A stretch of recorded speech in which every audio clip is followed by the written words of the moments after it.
آج کی اس حیرت انگیز اور سبق آموز کہانی میں آپ سب کو خوش آمدید۔ یہ کہانی ایک یتیم بچے کی ہے جس پر ایک ظالم عورت ظلم کرتی تھی، مگر اسے یہ معلوم نہیں تھا کہ مظلوم کی آہ سیدھی آسمان تک پہنچتی ہے۔ آخر اس عورت کے ساتھ ایسا کیا ہوا کہ پورا شہر حیران رہ گیا۔ آئیے اس ایمان افروز کہانی کو سنتے ہیں۔ بہت پرانے زمانے کی بات ہے۔ ایک پرانے شہر کی تنگ گلیوں میں ایک یتیم لڑکا رہتا تھا۔ اس لڑکے کا نام علی تھا۔ وہ بہت معصوم اور خاموش طبیعت کا بچہ تھا۔ اس کے والد کا انتقال کئی سال پہلے ہو چکا تھا، اور کچھ عرصے بعد اس کی ماں بھی دنیا سے چلی گئی۔ اب دنیا میں اس کا کوئی سہارا نہیں تھا۔ لوگ کبھی کبھار اس پر ترس کھا کر اسے کھانا دے دیتے تھے، اور اسی طرح اس کی زندگی گزر رہی تھی۔ اسی محلے میں ایک عورت بھی رہتی تھی۔ اس عورت کا نام زرینہ تھا۔ وہ بہت سخت مزاج اور غصے والی عورت تھی۔ محلے کے لوگ اس سے زیادہ بات کرنا پسند نہیں کرتے تھے۔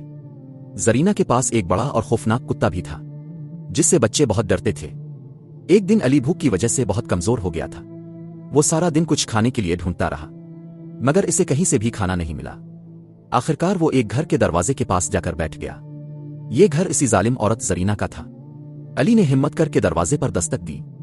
زرینہ غصے میں باہر نکلی اور بولی، کیا چاہیے تمہیں؟ علی نے آہستہ آواز میں کہا، خالہ، مجھے بہت بھوک لگی ہے، اگر تھوڑا سا کھانا مل جائے تو۔ یہ سن کر زرینہ کا چہرہ مزید سخت ہو گیا۔ اس نے غصے سے کہا، یہاں سے فوراً چلے جاؤ، میں بھکاریوں کو کھانا نہیں دیتی۔ علی نے پھر آہستہ سے کہا، میں بھکاری نہیں ہوں، میں صرف بھوکا ہوں۔ مگر زرینہ کے دل میں ذرا بھی رحم نہیں آیا۔ اس نے اپنے کتے کی زنجیر کھولی اور غصے میں بولی، اگر یہاں سے نہیں گئے تو میں کتے کو چھوڑ دوں گی۔ علی خوف سے پیچھے ہٹ گیا۔ اس کی آنکھوں میں آنسو آ گئے۔ وہ خاموشی سے وہاں سے چل دیا۔ رات کا وقت ہو چکا تھا۔ آسمان پر چاند نکل آیا تھا۔ علی ایک سنسان جگہ پر بیٹھ گیا۔ اس کے پاس نہ کھانا تھا اور نہ ہی کوئی سہارا۔ اس نے آسمان کی طرف دیکھا اور دھیرے سے کہا، اللہ، میں بہت اکیلا ہوں، میری مدد فرما۔ اس کی آنکھوں سے آنسو بہنے لگے۔ اسے معلوم نہیں تھا کہ مظلوم کے دل سے نکلنے والی یہ آہ جلد ہی ایسا اثر دکھانے والی ہے جس سے وہ ظالم عورت بھی ہمیشہ کے لیے سبق سیکھنے والی تھی۔ علی رات کے اندھیرے میں اکیلا بیٹھا ہوا تھا۔ ٹھنڈی ہوا چل رہی تھی اور آسمان پر چاند روشن تھا۔ اس کے دل میں بہت درد تھا، مگر اس کے لبوں پر شکایت کے بجائے دعا تھی۔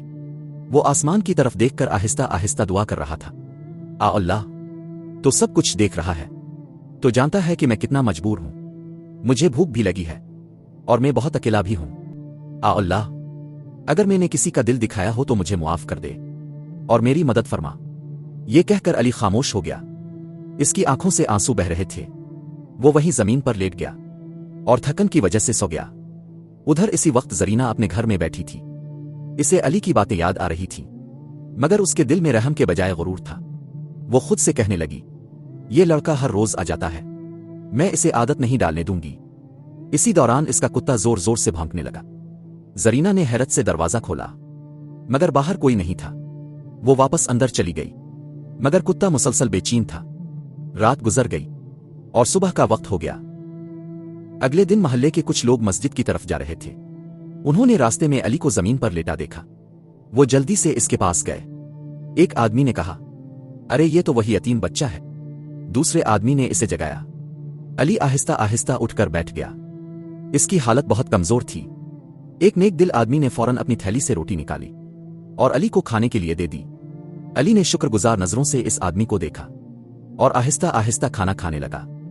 اسی دوران زرینہ بھی اپنے گھر سے باہر نکلی اور لوگوں کو جمع دیکھ کر وہاں آ گئی۔ جب اس نے علی کو دیکھا تو اس کے چہرے پر ناگواری ظاہر ہونے لگی۔ محلے کے ایک بزرگ نے زرینہ سے کہا، تمہارے گھر کے پاس یہ بچہ رات بھر بھوکا بیٹھا تھا، کیا تم نے اسے کچھ کھانا نہیں دیا؟ زرینہ نے غصے سے جواب دیا، میں کیوں دوں اسے کھانا؟ یہ میرا کون لگتا ہے؟ یہ سن کر محلے کے لوگ خاموش ہو گئے۔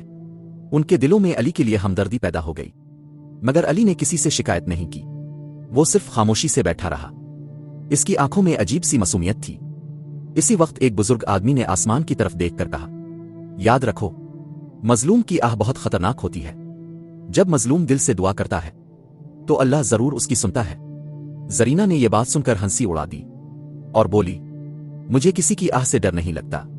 مگر اسے یہ معلوم نہیں تھا کہ قدرت کا نظام بہت عجیب ہوتا ہے، اور جب کسی مظلوم کا دل ٹوٹتا ہے تو اس کی آہ سیدھی عرش تک پہنچتی ہے۔